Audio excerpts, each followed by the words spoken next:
Hello,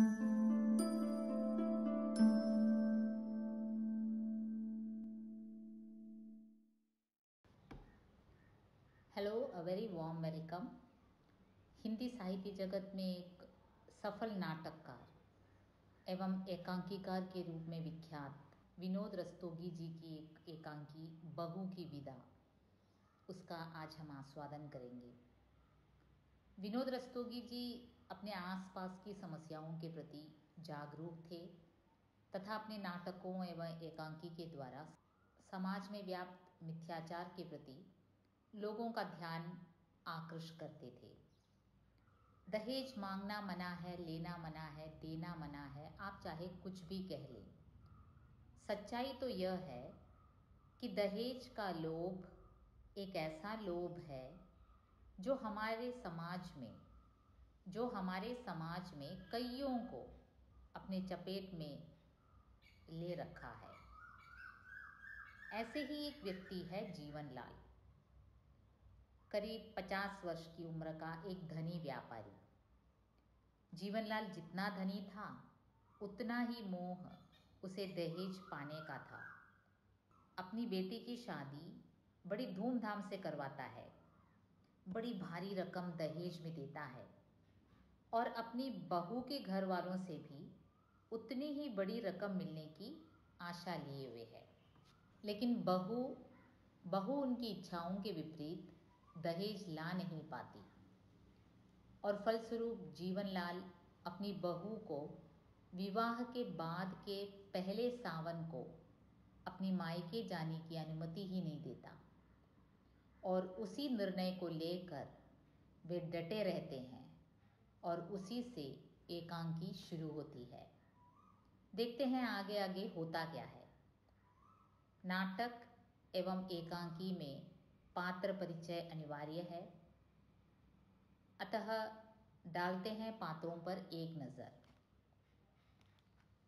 Jivanlal है जो करीब 50 वर्ष का है, एक धनी व्यापारी। जीवनलाल की पत्नी है राजेश्वरी जो 46 वर्ष की है और उनका बेटा रमेश 22 वर्ष का। रमेश की पत्नी कमला 19 वर्ष की है, केवल 19 वर्ष। और कमला का भाई प्रमोद जो 23 वर्ष का है। तो केवल इतने ही पात्र हैं। एकांकी है तो पात्रों की संख्या भी ज़्यादा नहीं होगी और नाटक है इसलिए रंगमंच पर भी ध्यान देना है। रंगमंच नाटक कहाँ घटित होता है? एक कमरा है आधुनिक ढंग से सजा हुआ, जीवनलाल का घर है, जीवनलाल के घर का ही एक कमरा है। अब देखिए, जीवनलाल एक धनी व्यापारी है तो जाहिर है कमरा भी आधुनिक ढंग से सजा हुआ एक कमरा है। और जब पर्दा उठता है तो हम क्या देखते हैं? जीवनलाल खिड़की के समीप खड़े हुए दिखाई पड़ते हैं और वे खिड़की से बाहर की ओर देख रहे हैं। उनकी आंखों पर चश्मा है, भरे हुए चेहरे पर बड़ी बड़ी मूछें हैं, सिर गंजा है, धोती कुर्ता पहने हैं, मुख पर गंभीरता और समृद्धि के चिन्ह हैं। और एक तरफ उनसे कुछ दूर हटकर एक जवान 23 वर्ष का जवान प्रमोद खड़ा है। वो विनम्र भाव से खड़ा है, पैंट और बुशर्ट पहने हैं और चेहरे पर निराशाजन्य करुण भाव है। यह है ओपनिंग सीन। जीवनलाल खड़े हैं, धनी हैं, देखने से ही लगते हैं धनाढ्य हैं, खिड़की से बाहर की ओर बड़ी गंभीर मुद्रा में खड़े हैं। और दूसरी तरफ थोड़े दूर हटकर उनकी बहू की जो भाई है वो खड़ा है और वह बेचारा, उसके चेहरे पर करुण भाव है, निराशाजन्य और विनम्र भाव से खड़ा है बेचारा। प्रमोद जीवनलाल के घर अपनी बहन को घर ले आने आया है। अपनी बहन कमला, वो चाहता था कि अपनी बहन को लेकर वो अपने घर जाए ताकि वो अपने पहला सावन अपनी सखी सहेलियों के साथ हंस खेल कर बिता सके।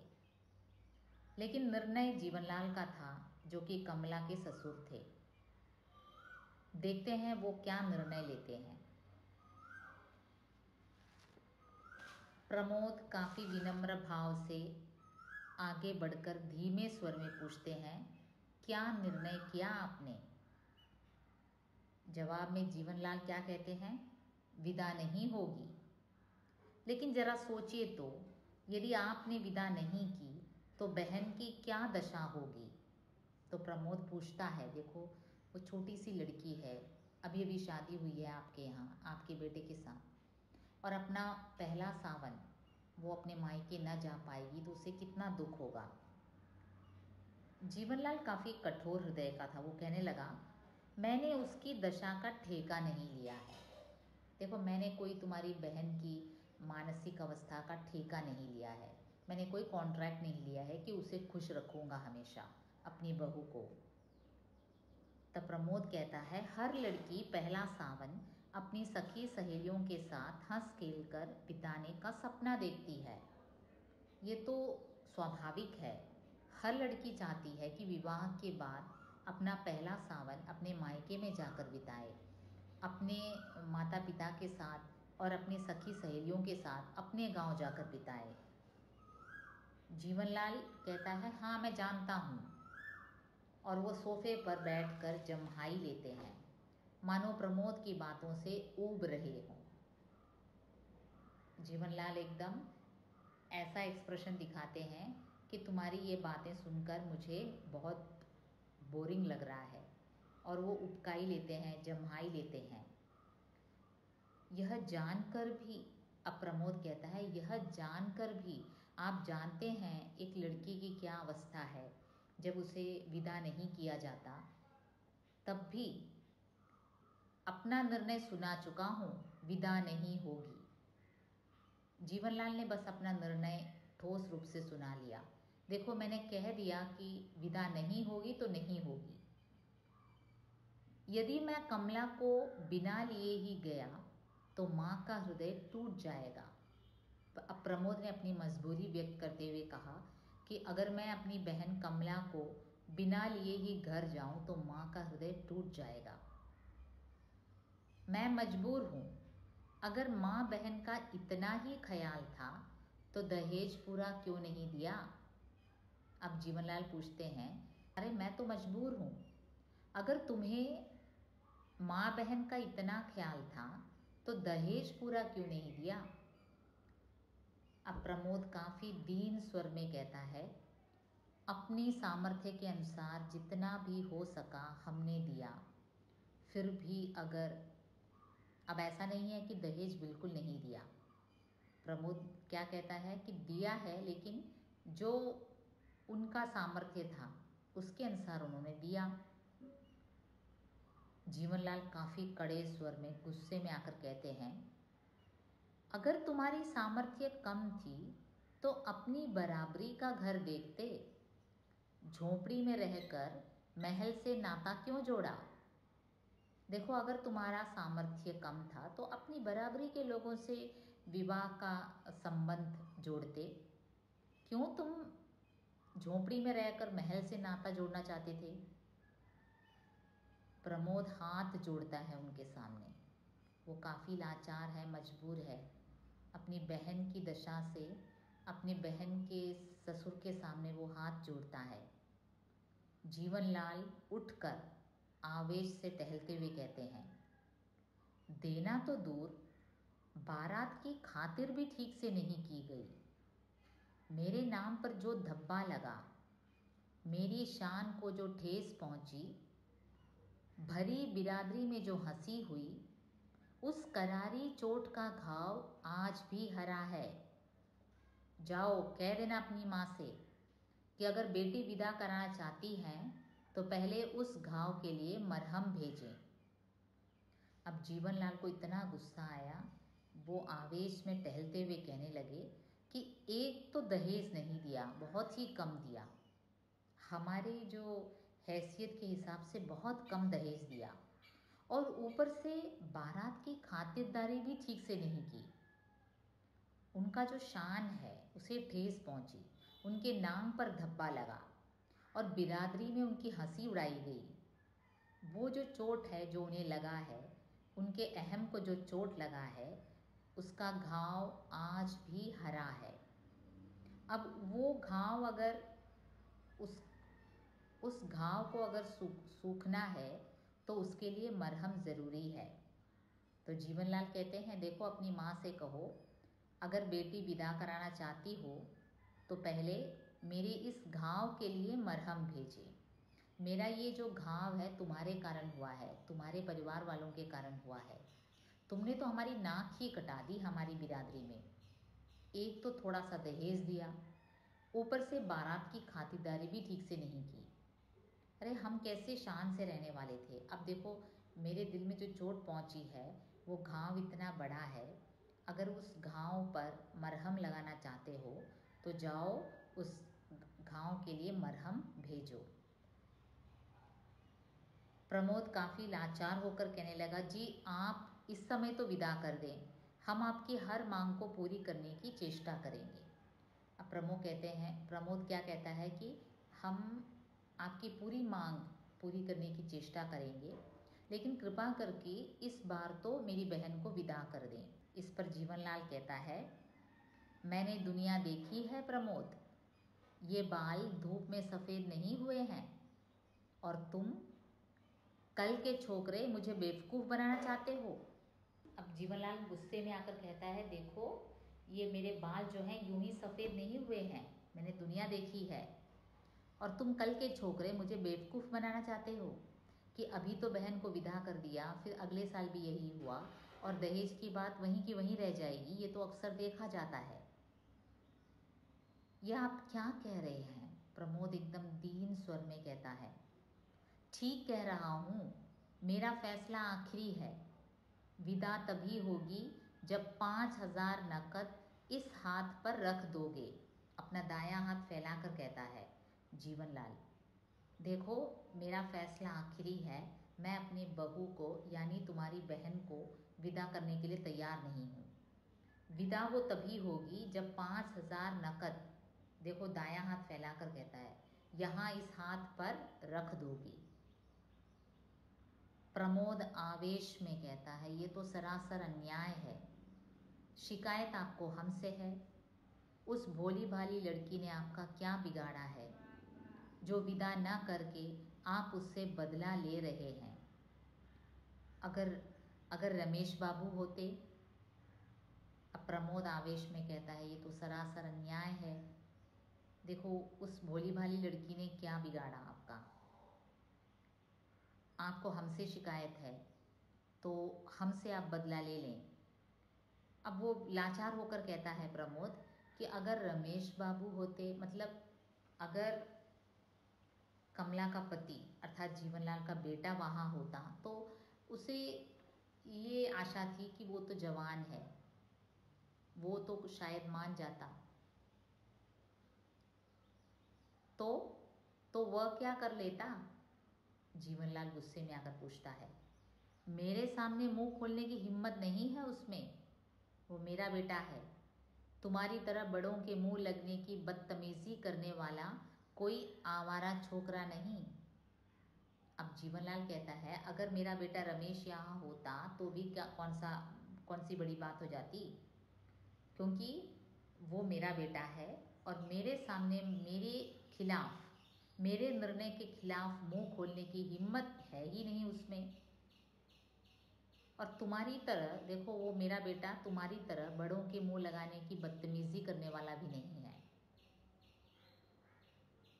प्रमोद एकदम अपमानित होता है और अपमान से तिल मिलाकर कहता है, बाबूजी, बेटी वाला समझकर ही आप मेरा अपमान कर रहे हैं, किंतु यह न भूलिए कि आप भी बेटी वाले हैं। अब देखो इतना देर तो प्रमोद एकदम दीनहीन भाव से खड़ा रहा, विवश था। अब इतना अपमान उससे सहा भी नहीं जा रहा था। अपनी बहन के बारे में सोचकर वो चुप था, लेकिन अब अपमान से तिल मिलाकर कहता है, बाबूजी, बेटी वाला समझकर ही आप मेरा अपमान कर रहे हैं। देखिए हम बेटी वाले हैं इसलिए आप हमारा अपमान कर रहे हैं, किंतु एक बात नहीं भूलिए कि आप भी बेटी वाले हैं। हाँ हाँ, हम भी बेटी वाले हैं, लेकिन तुम्हारी तरह नहीं। पिछले महीने हमने भी अपनी गौरी की शादी की है। वह खातिरदारी की कि बारात वाले दंग रह गए। इतना दहेज दिया कि देखने वालों ने दांतों तले उंगली दबा ली। और दर्द मिश्रित आवेश में कहता है, तुम मेरी बराबरी करोगे?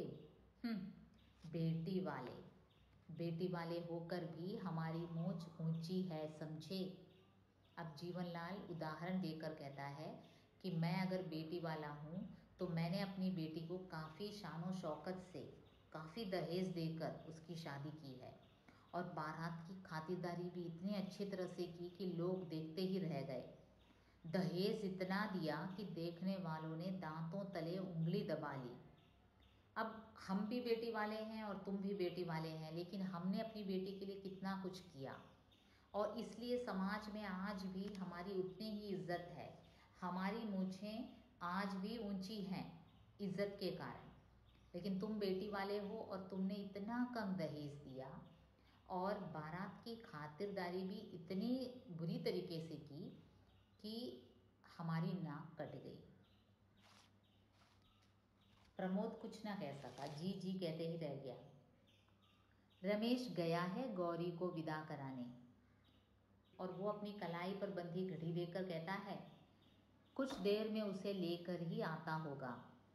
मेरी बेटी पहला सावन यहाँ बिताएगी। तुम्हारी बहन के सपने कभी पूरे नहीं होंगे, और उसके सपनों के खून का दाग तुम्हारे हाथों और तुम्हारी माँ के आंचल पर होगा, समझे? देखो, मेरी जो बेटी है गौरी, उसे विदा कराने मेरा बेटा गया है रमेश, दोनों अभी आते ही होंगे। मेरी बेटी अपना पहला सावन यहाँ बिताएगी, और देखो तुम्हारी बहन के सपने कभी पूरे नहीं होंगे, और उसके सपनों के खून का दाग तुम्हारे हाथों और तुम्हारी माँ के आंचल पर होगा, समझे? और उसके सपनों का खून किसने किया, इसका कलंक किस पर पड़ेगा? तुम्हारे और तुम्हारी माँ के ऊपर। व्यंग से प्रमोद कहता है, जो हमारी बहन है क्या वह आपकी कोई नहीं है? वो आपकी बहू है, वो क्या आपकी कोई नहीं लगती? केवल हमारी ही बहन है क्या? जीवनलाल तेजी से, बेटी और बहू को एक तराजू पर तौलना चाहते हो? बेटी बेटी है और बहू बहू। अब ये कैसे हो गया भाई? बेटी तो बेटी होती है, बहू बहू होती है, दोनों को एक ही तराजे पर तौला ही नहीं जा सकता। ये जीवनलाल का एटीट्यूड था। ठीक है, जब अपनी जिद पर अड़े हैं तो विनती करना व्यर्थ है। और प्रमोद रुक कर धीमे स्वर में और कहता है, क्या जाने से पहले एक बार बहन से मिल सकता हूँ? ज़रूर। और हाँ, उसे यह भी बताते जाना कि अगली बार मेरे लिए मरहम लेकर विदा कराने कब आओगे? जीवनलाल कहता है, ज़रूर मिलो, अपनी बहन से मिलकर ही जाओ। लेकिन एक बात है, जाने से पहले ज़रा ये कह देना कि मेरा जो घाव है उसे भरने के लिए मरहम तुम कब लाओगे? और ऊंचे सुर में जीवनलाल कहता है, अरे सुनती हो गौरी की माँ, ज़रा बहू को भेज दो अपने भाई से मिल ले आकर। और काफ़ी सहज स्वर में, मैं तब तक देखूं कि माली के बच्चे ने झूला डाला या नहीं। और वो द्वार की ओर बढ़ते हैं और पर्दा हटाकर कहते हैं, गौरी के लिए झूला डाल रहा हूँ लॉन में। अपने बेटी के प्रति प्यार था, और गौरी आ रही है पहला सावन अपने घर बिताने। उसका विवाह भी 1 महीने पहले ही हुआ था, काफ़ी दहेज दिया था। अब जीवनलाल उसे अपने पहले सावन में झूलने के लिए माली से झूला डलवा रहा है। और वो अपनी बहू के बारे में क्या कहता है कि किसी भी हालत में उसकी बहू विदा नहीं होगी। विदा तब होगी जब उसके घाव के लिए मरहम लेकर उसका भाई या उसकी माँ आएगी। और इतना कहकर जीवनलाल वहाँ से चला जाता है। प्रमोद बेचारा थका सा सोफे पर बैठ जाता है और अंदर से कमला आती है, प्रमोद की बहन, केवल 19 साल की है। चांद से सुंदर मुखड़े पर उदासी की घटा है, हाथों में लाल चूड़ियां हैं, उसकी अभी अभी शादी हुई है, रेशमी साड़ी ब्लाउज पहने हैं।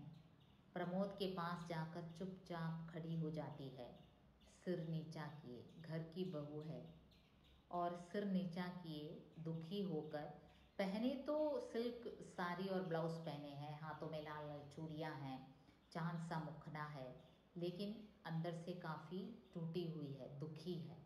वो सुन रही है अंदर से, मतलब कि उसके ससुर उसके भाई से क्या क्या कहते हैं। तो ये सब सुनकर वो खुद लज्जित और अपमानित होती है और सिर नीचा किए खड़ी है। प्रमोद काफ़ी भारी स्वर में कहता, बैठ जाओ कमला, और कमला पास ही बैठ जाती है। अच्छी तरह तो हो? अब भाई पूछता है, उसका कुशल क्षेम पूछता है, और कमला सिसकने लगती है, वो रोने लगती है। प्रमोद आर्द्र स्वर में बोलता है, पागल न बनो कमला, रो मत, मैं कहता हूँ रो मत। इन मोतियों का मूल्य समझने वाला यहाँ कोई नहीं है। तुम्हारे ये जो आंसू हैं वो हमारे लिए तो मोती समान हैं, लेकिन उन मोतियों का मूल्य समझने वाला यहाँ इस घर में कोई नहीं है। पानी से पत्थर नहीं पिघल सकता। तुम्हारे ये जो आंसू हैं वो जो तुम्हारे ससुर की जो पत्थर दिल है उसे पिघलाने में कभी सफल नहीं हो सकता। कमला बेचारी सिसकती हुई भैया भैया कहकर रह जाती है। घबराओ मत, मैं जल्दी ही फिर आऊँगा और उस बार विदा अवश्य होगी, क्योंकि मैं चोट का मरहम लेकर आऊँगा। तब प्रमोद कहता है, वो सांत्वना, वो आश्वासन देता है अपनी बहन को कि देखो रो मत, मैं अगली बार आऊँगा तो ज़रूर विदा होगी, क्योंकि मैं चोट का मरहम लेकर आऊँगा। तो कमला कुछ न समझने के ढंग से पूछती है, मरहम? हाँ कमला, हमारे व्यवहार से बाबूजी के कलेजे में घाव हो गया है, उन्हें मरहम चाहिए और उस मरहम की कीमत है 5,000 रुपये। तो कमला को प्रमोद समझाते हैं कि हमारा जो व्यवहार था, शादी में हमने जो बारात की खातिरदारी की, उससे बाबूजी खुश नहीं हैं और उनके कलेजे में घाव हो गया है, और उस घाव को मिटाने के लिए उन्हें मरहम चाहिए, और मरहम की कीमत पता है कितना है? 5,000 रुपये। कमला चौंक कर भाई की ओर देखती है, क्योंकि कमला जानती है 5,000 का रकम उनके लिए एक बहुत बड़ी रकम है। तुम चिंता ना करो कमला, मरहम का प्रबंध हो जाएगा। इस गिरे हाल में भी मकान 7-8 हज़ार में बिक ही जाएगा। अब भाई कहता है, तुम चिंता मत करो, हमारा जो घर है उसे बेच देंगे, वो अभी गिरे हाल में है, पुराना घर है, लेकिन फिर भी 7-8 हज़ार तो मिल ही जाएगा। कमला काफ़ी व्याकुल हो जाती है और कहती है, मेरी विदा के लिए घर न बेचना भैया, आपको मेरे सुख सुहाग की सौगंध है, भैया ऐसी गलती कभी न करना, मेरे विदा के लिए घर न बेचना। यह क्या कह रही हो तुम? क्या तुम नहीं चाहती कि पहला सावन सखी सहेलियों के साथ माँ के घर बिताओ? अब प्रमोद कहता है, अब कोई और चारा है ही नहीं। क्या तुम नहीं चाहती कि अपना पहला सावन अपनी सखी सहेलियों के साथ, अपनी माँ के साथ बिताएं? किस लड़की की कामना नहीं होगी भैया? इस पर कमला क्या उत्तर देती है, भैया आखिर दुनिया में कौन सी लड़की ऐसी होगी जिसकी ऐसी कामना ना हो कि अपने पहले सावन में अपनी सखी सहेलियों के साथ अपने माँ के घर में बिताए। लेकिन लेकिन उस कामना की पूर्ति के लिए इतनी बड़ी कीमत चुकाना कहाँ तक ठीक है? लेकिन देखिए, उस कामना की पूर्ति के लिए इतनी बड़ी कीमत चुकाना ठीक नहीं है। साल 2 साल में विमला का ब्याह भी आपको करना है। आवेश में आकर, देखो आवेश में आकर आप घर ना बेच देना, क्योंकि अभी 2 साल के बाद आपको एक, हमारी जो छोटी बहन है विमला, उसका ब्याह भी कराना है। प्रमोद बीच में ही कह उठता है, लेकिन तुम? मेरी चिंता आप न करें। सच, विदा न होने से मुझे ज़रा भी दुख न होगा। अब कमला कहती है, भैया आप मेरी चिंता मत करो। मुझे विदा न किया तो भी मुझे कोई दुख न होगा। गौरी आ रही है, बहुत अच्छा स्वभाव है उसका, हर समय हंसती हंसाती रहती है। उसके साथ रहकर मुझे सखी सहेलियों की कमी बिल्कुल नहीं अखरेगी। आप विश्वास करें भैया। गौरी जो है ना, जो मेरी ननद है, रमेश की जो बहन है, वो आ रही है और वो हमेशा हंसती हंसाती रहती है और उसका सामीप्य मुझे ठीक अपनी सखी सहेलियों के जैसे ही है। उसके साथ रहकर मुझे ऐसा लगेगा कि मैं अपनी सखी सहेलियों के साथ बिता रही हूँ। आप विश्वास करें भैया। लेकिन आज नहीं तो कल रुपया तो देना ही पड़ेगा कमला। कागज के टुकड़ों पर अपना स्नेह और प्यार बेचने वालों के बीच तुम इस तरह कब तक रह सकोगी? लेकिन प्रमोद कहता है, कमला, एक न एक दिन तो हमें ये कीमत चुकानी ही पड़ेगी। आज नहीं तो कल रुपया तो देना ही पड़ेगा। क्योंकि यहाँ क्या है, कागज के टुकड़ों पर अपना स्नेह और प्यार बेचने वाले हैं। तुम इस तरह इनके बीच कब तक रहोगी? क्योंकि ये हमेशा तुम्हें ताने मारते रहेंगे कि उनका जो 5,000 है वो तुमने नहीं दिया। धीरे धीरे सब ठीक हो जाएगा भैया। मान जी ममता की मूर्ति हैं ही। बाबूजी जरा जिद्दी स्वभाव के हैं। समय के साथ वे भी सब भूल जाएंगे। तो कमला कहती है, धीरे धीरे सब ठीक हो जाएगा भैया। वैसे जो मेरी सास है, माँ जी, काफ़ी ममतामयी है, वो तो ममता की मूर्ति है। बाबूजी जरा जिद्दी स्वभाव के हैं, लेकिन समय के साथ वे भी सब भूल जाएंगे। मुझे तो ऐसा नहीं लगता। सब एक ही धातु के बने हैं। हो सकता है माँ जी की ममता सिर्फ दिखावा हो। अब प्रमोद को क्या है, इन सभी पर से विश्वास उठ सा गया। वो क्या कहता है कि माँ जी की ये जो ममता है शायद ढोंग हो, दिखावा हो, नाटक हो। मुझे नहीं लगता। ये सब तो एक ही धातु के बने हैं, सब एक जैसे ही हैं। और ये क्या होता है, उनका ये जो कॉन्वर्सेशन सुनकर अंदर से राजेश्वरी का प्रवेश होता है। राजेश्वरी कौन है? जीवनलाल की पत्नी, मतलब कमला की जो सास है। गोरे रंग की है, स्वस्थ शरीर है, सफ़ेद साड़ी और ब्लाउज पहने हैं। और वो ये सुनकर आती है, प्रमोद का ये डायलॉग सुनकर आती है। प्रमोद ने क्या कहा था, हो सकता है माँ जी की ममता सिर्फ दिखावा हो। अब ये सुनकर राजेश्वरी का प्रवेश होता है और वो पूछती है, कैसा दिखावा भैया? प्रमोद चौंक जाता है क्योंकि उसने कभी नहीं सोचा था उसका जो कॉन्वर्सेशन है वो राजेश्वरी सुन रही होगी। वो दोनों उठ खड़े होते हैं, कमला और प्रमोद। राजेश्वरी, बैठे रहो तुम लोग। क्या बातें हो रही थी भाई बहन में?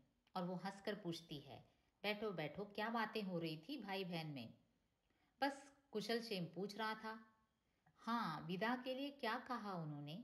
अब राजेश्वरी पूछती हैं, उनके पति ने क्या कहा विदा के बारे में, क्या निर्णय लिया? प्रमोद इस पर मौन रहता है और कमला एकदम दृष्टि नीची करके देखती है नीचे की ओर। समझ गई, अपनी जिद के आगे तो वे किसी की सुनते ही नहीं। जब तुम्हारी चिट्ठी आई थी तभी मना कर रहे थे। मैं तो समझाते समझाते हार गई।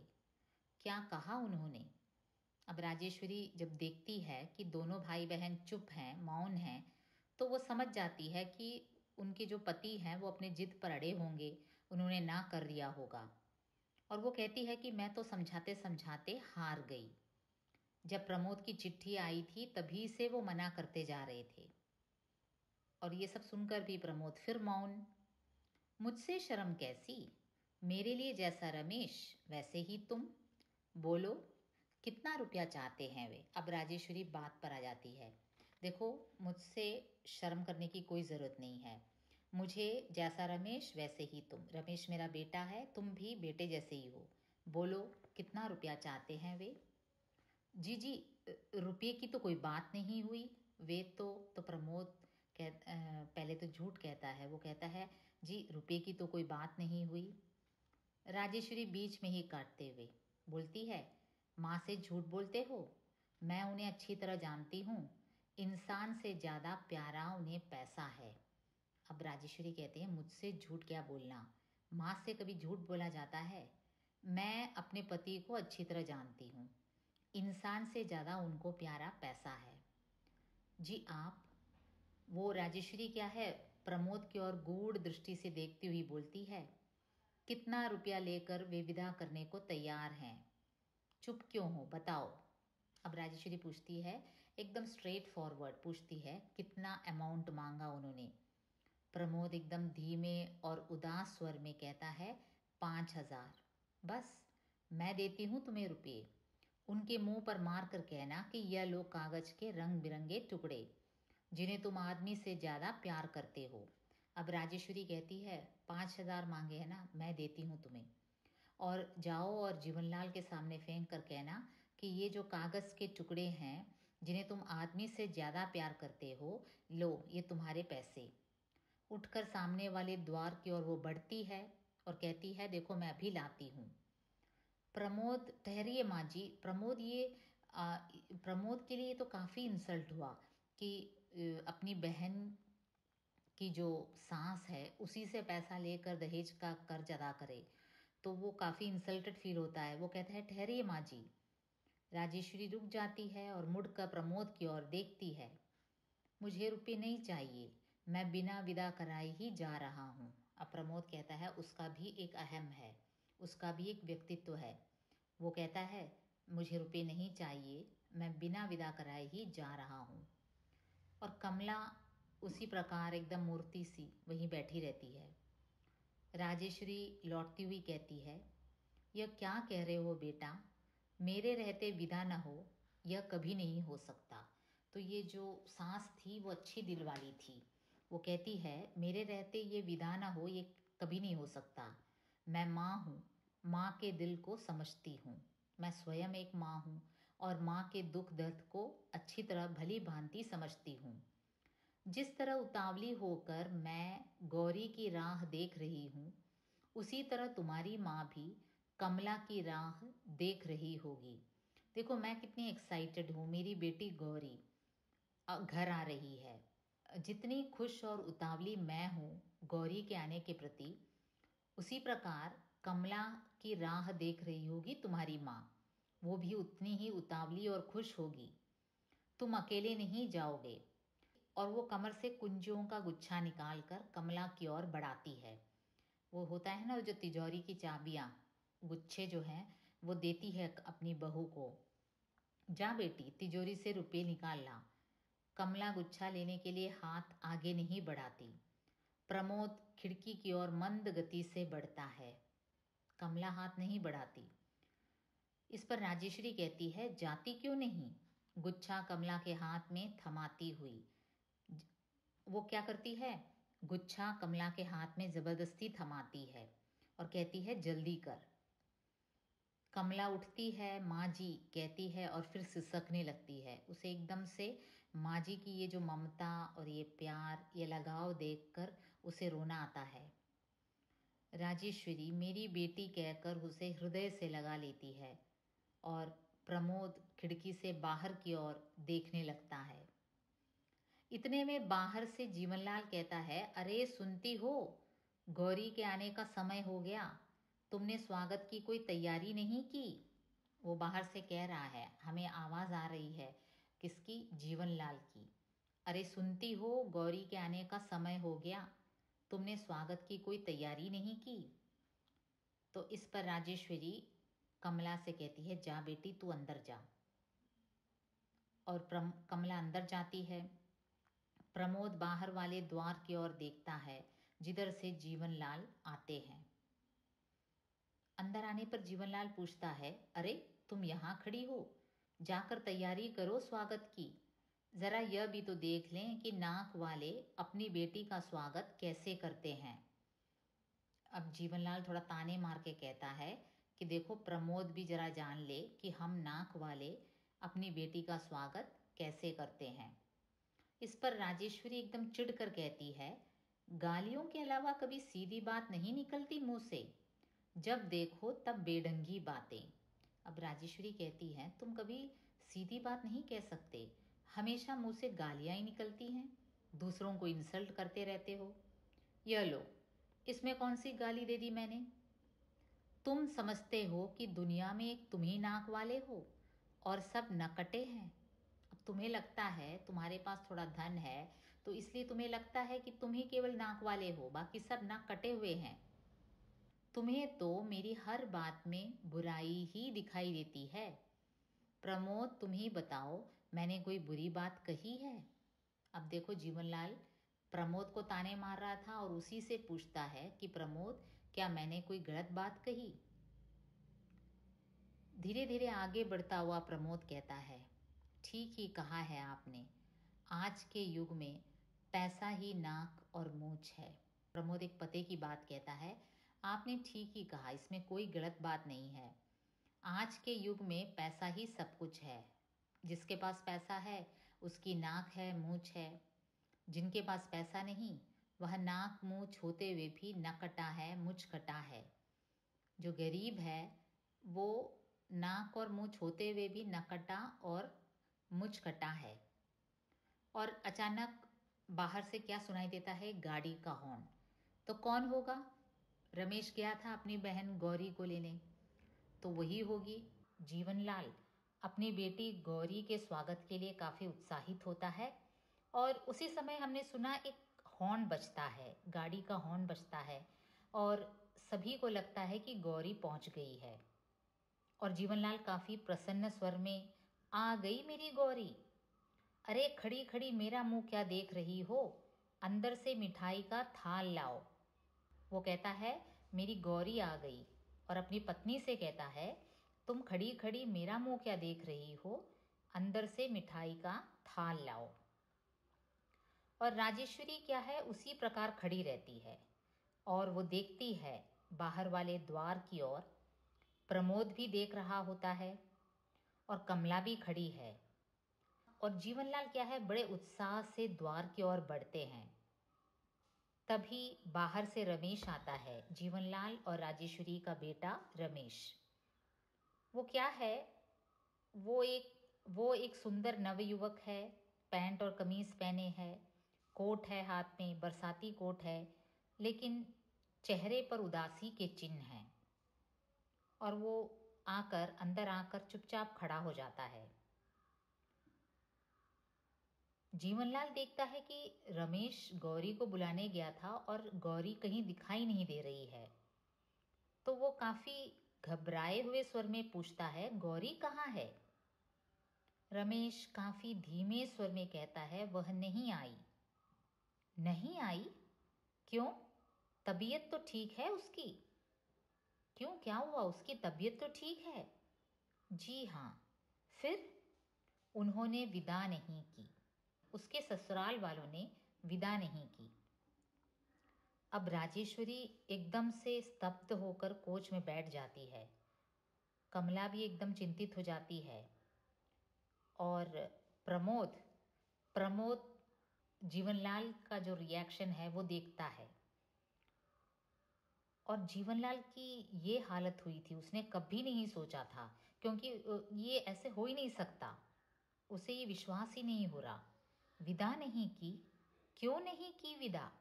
वो पूछता है, आखिर कारण क्या है, मेरी बेटी को विदा क्यों नहीं किया? कह रहे थे दहेज पूरा नहीं दिया गया। अब रमेश क्या उत्तर देता है? वो कह रहे थे कि दहेज पूरा नहीं दिया। अब जीवनलाल काफी बिगड़ जाता है, बिगड़ते हुए कहता है, हमने तो जीवन भर की कमाई दे दी और उनकी नज़र में दहेज पूरा नहीं दिया गया। लोभी कहीं के। अब जीवनलाल को इतना गुस्सा आता है, इतना सारा दहेज दिया कि बिरादरी वाले देखते रह गए थे और बारातियों का स्वागत भी कितने धूमधाम से किया था, और अब वो कह रहे हैं कि दहेज पूरा नहीं दिया। राजेश्वरी झट से उठकर कहती है, उन्हें क्यों भला बुरा कह रहे हो? बेटी वाले चाहे अपना घर द्वार बेच कर दे दें, पर बेटे वालों की नाक भौं सिकुड़ी ही रहती है। अब उन्हें क्यों ताने मार रहे हो? गौरी के ससुराल वालों को क्यों कह रहे हो? ये तो यहाँ की एक रीति सी बन गई है कि बेटे वाले अपनी पूरी जिंदगी की जो कमाई है वो दहेज के रूप में दे दें, लेकिन फिर भी लड़के वाले खुश होते ही नहीं। मगर मगर शराफत और इंसानियत, देखो अचानक जीवनलाल को इन दो शब्दों की याद आती है, शराफत और इंसानियत। ये दोनों उसके एजेंडा में तो था ही नहीं। जब वो अपने बहू के बारे में बात करता है, जब वो अपनी बहू के घर वालों से बात करता है, तो उसमें तनिक भी शराफत न थी, न इंसानियत थी। लेकिन आज जब उसके बेटी के घर वालों ने, ससुराल वालों ने जब लेकिन आज जब उसकी बेटी के ससुराल वालों ने ही इनकार कर दिया, तब उसे अचानक शराफत और इंसानियत की याद आई।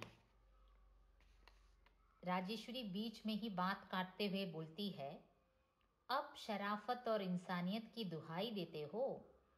कुछ देर पहले तो देखिए, राजेश्वरी एकदम ठीक धर्म पत्नी थी। जब जब पति इंसानियत के खिलाफ कर्म करता था या फिर बात करता था, ये टोकती थी, चुप रहो तुम। अब जीवनलाल को गुस्सा आता है, तुम चुप रहो। बहुत चुप रही, अब नहीं रहूंगी। आखिर क्या कमी है बहू के दहेज में, मगर तुम हो कि। अब राजेश्वरी कहती है, बहुत हो गया, अब मैं चुप नहीं रहूंगी। आखिर क्या कमी है बहू के दहेज में, मगर तुम हो कि और चाहते हो और चाहते हो। जीवनलाल अनसुनी करके कहता है, मेरी बेटी की विदा न करके उन्होंने मेरा अपमान किया है। मैं उसे इतना गुस्सा आता है, मैं ये करूँगा, मैं वो करूँगा। तुम भी तो किसी की बेटी की विदा न करके अपमान कर रहे हो किसी का। अब राजेश्वरी बोलती है, देखो तुम कौन सा दूसरों का आदर करते हो? किसी और की बेटी को विदा न करके, विवाह के बाद के पहले सावन को विदा न करके तुम दूसरों का आदर थोड़े ही कर रहे हो, अपमान ही तो कर रहे हो। जीवनलाल चीख कर, गौरी की माँ, उसे एकदम कंट्रोल ही नहीं रहता, गुस्सा भी आ रहा है। अब भी आंखें नहीं खुली?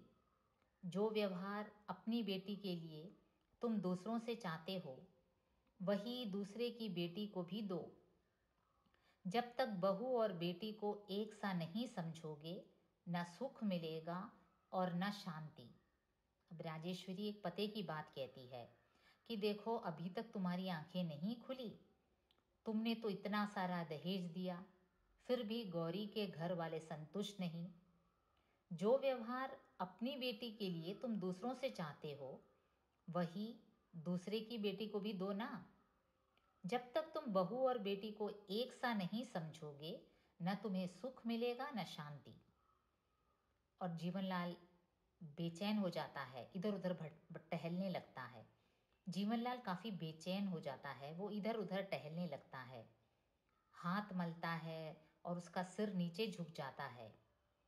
प्रमोद रमेश के पास जाकर खड़ा हो जाता है। इस बीच बहू और बेटी, बेटी और बहू, अजीब उलझन है, कुछ समझ में नहीं आता।